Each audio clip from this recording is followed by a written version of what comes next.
Hi, researchers, welcome back. Right now, will you think about what were the questions that you came up with and your possible theories when you were studying your animals? And have those questions out in front of you. And when you have questions, it is really one option for researchers to go in to gather evidence to answer those questions. And maybe you have a theory that you've developed and you want to test it out. So today what I want to teach you is that really thoughtful researchers, they gather their evidence that supports their theories that they have in nonfiction. Let me show you what this looks like. I over here have this theory that I came up with, and I was thinking about penguins. And with the penguins, I know that their parents take care of them.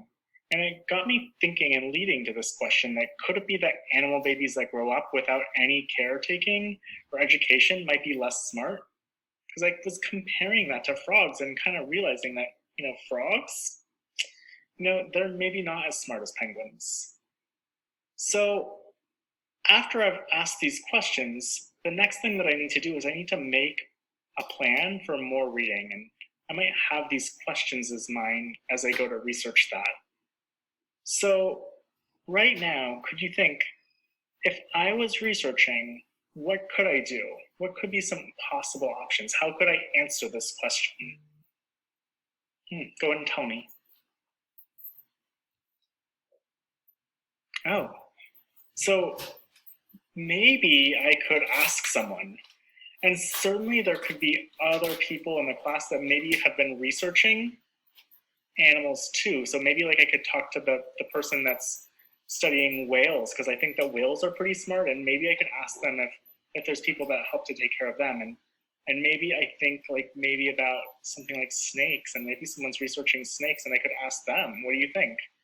Because I don't know if snakes are quite as intelligent as penguins, but maybe I have to figure out, were there people that were taking care of their young?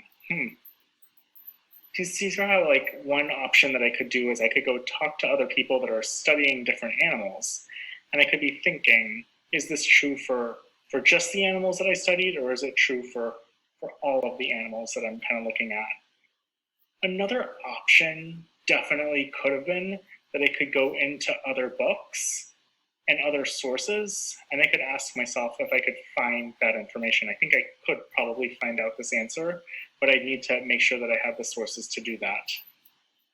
Let's take a peek at a student's question and theory that they had.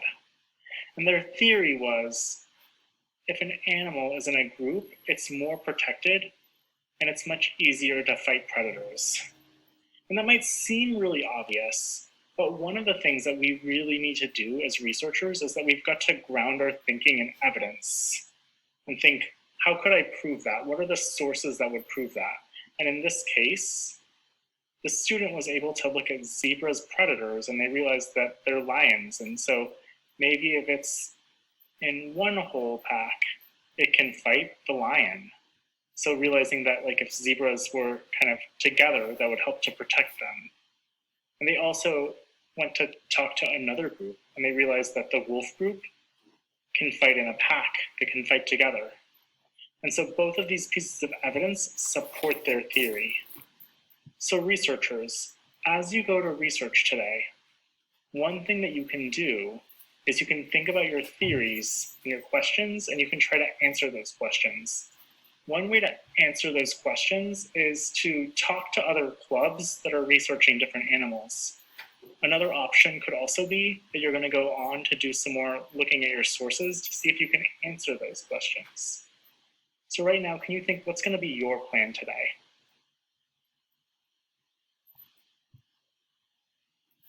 All right, happy researching.